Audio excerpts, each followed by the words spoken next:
I'm with Meir Weinstein, one of the few Jews in Toronto who is willing to stand up and really push back against anti-Semitism.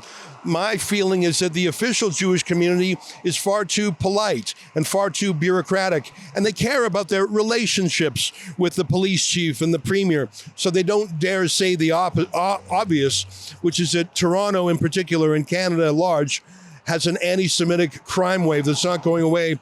What do you think of this, the third arson in 3 days?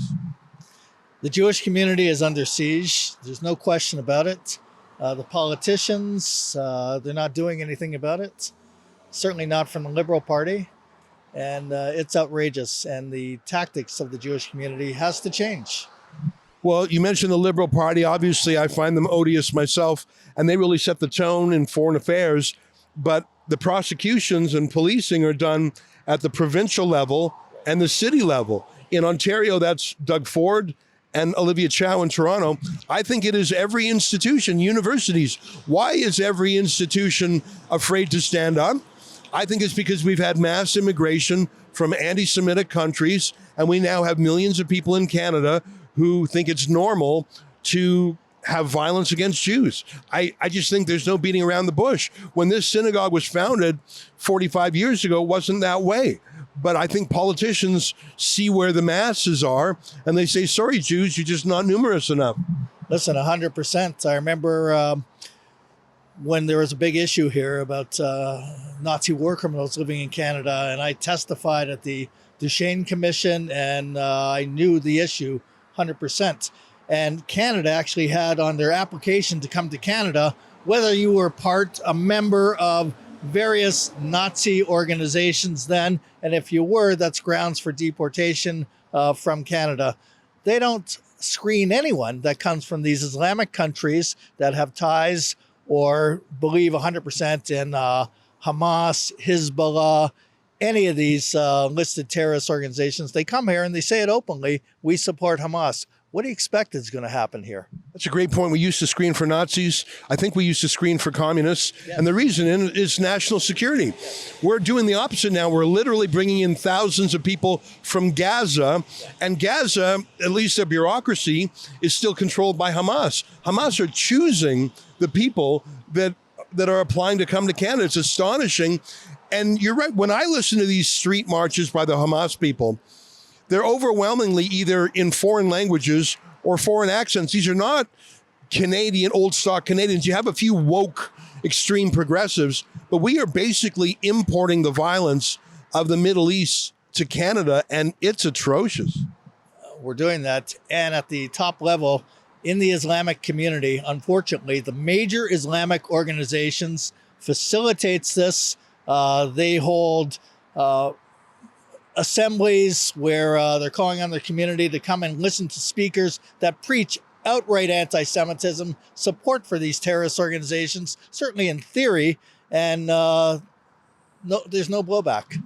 You know, I just wish there was a single mosque in the country that would have condemned the October 7th attack, that would condemn the calls for intifadas on the street. I know there are individual Muslims who are appalled by that, but I haven't seen any organizations. There are some small boutique organizations. Our friend Raheel Raza at Muslims Facing Tomorrow and Zudi Jasser in the States, but they're really individuals. They're intellectuals. I don't see any mass movement. I don't see any mosques. Like in the world of churches, in the world of synagogues, you've got right-wing churches and left-wing churches, right-wing synagogues and left-wing synagogues. In the world of Canadian mosques, I am unaware of a single mosque that has congregants that has condemned the violence or the calls for violence. Are you aware of any? Because, boy, I'd love to give them a shout out if there was one. I'm not aware of any mosques here. I am aware of mosques that facilitate, that have bus pickups for Al-Quds Day and et cetera, et cetera. I haven't seen one mosque that will condemn Hamas or Hezbollah or Iran for that. I haven't seen it. Well, you know what? There is no physical reason why Canada, which has been such a safe and lovely home for Jews for more than a century, there's no reason why it must stay that way. If we bring in millions of people who want to fundamentally change our country will not stay that way. I mean, to look over the sweep of time, Istanbul was once called Constantinople. It was once the largest and richest Christian city in the world. Egypt was once a Christian country. Iraq was, Syria was. These things change. Bethlehem itself, Nazareth itself have had the Christian populations purged. There is no iron law why Canada should stay a liberal democracy friendly to Jews. If we import people by the million who want to change our nature will be changed. Last word to you. Liberal Party is embracing these people. Well, they came under Stephen Harper, too. Under Stephen Harper, immigration reached enormous levels also. It's all parties. Wouldn't you think? I haven't heard Pierre Poilievre come out against immigration in any major way. Have you? That's an excellent point, and I fully agree with you about that. I remember discussing that when Harper was prime minister, 100%. What are you doing about the Islamic immigration from these countries? Are you screening them? Are you? No. I would love to take liberal Muslims, progressive Muslims, secular Muslims. I would love, I already mentioned my friend Raheel Raza. There are intellectual, peaceful people who say, I can practice listen, look at Dubai. Look at the United Arab Emirates. That's an Islamic country, but they are peaceful. They're a friend to all religions.